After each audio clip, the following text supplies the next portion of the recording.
Pemirsa, pemerintah sudah mengizinkan wisatawan mancanegara datang ke Indonesia melalui dua pintu masuk, yaitu Bali dan Kepulauan Riau. Pertanggungjawaban asuransi yang dimiliki wisatawan mancanegara sebagai salah satu persyaratan berlibur ke Bali maupun Kepri juga sudah disesuaikan.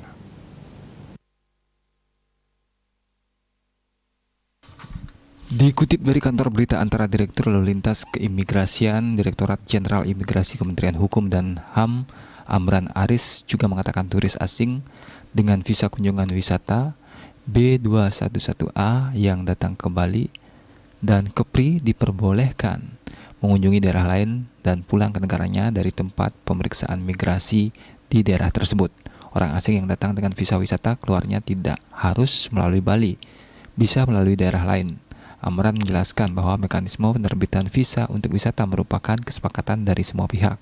Pada dasarnya, Ditjen Imigrasi mengikuti peraturan Menkumham nomor 34 tahun 2021 dan SE Satgas Penanganan COVID-19 nomor 4 tahun 2022 dalam asuransi kesehatan berdasarkan kesepakatan kementerian dan lembaga terkait. Maka WNA diminta memiliki asuransi kesehatan, mempertimbangkan risiko yang ada. Dari hasil evaluasi, besarnya nilai pertanggungan asuransi kesehatan menjadi salah satu hambatan bagi calon turis asing yang akan melancong ke Bali. Oleh karena itu, nilai pertanggungan asuransi kesehatan pun disesuaikan dari senilai $100.000 AS menjadi $25.000 AS. Perlu adanya bukti asuransi kesehatan untuk dipersiapkan ketika WNA tiba di Bali agar dapat ditunjukkan saat pemeriksaan dokumen.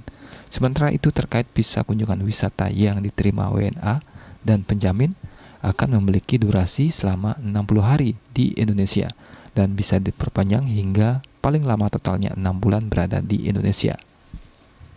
Pihaknya menjelaskan beberapa syarat yang mengajukan permohonan visa kunjungan wisata B211A ke Bali dan Kepri, diantaranya memiliki paspor yang sah dan masih berlaku paling sedikit 6 bulan, surat penjaminan dari penjamin, bukti memiliki biaya hidup bagi dirinya sendiri atau keluarganya selama berada di wilayah Indonesia berupa rekening koran, buku tabungan atau deposito selama 3 bulan terakhir.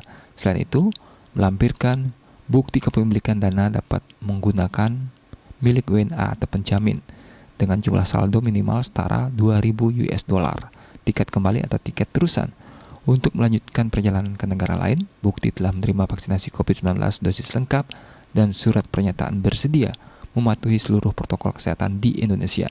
Syarat lainnya yaitu memiliki bukti kepemilikan asuransi kesehatan, asuransi perjalanan yang mencakup pertanggungan biaya kesehatan atau surat pernyataan bersedia membayar biaya secara mandiri apabila terpapar COVID-19 selama berada di Indonesia.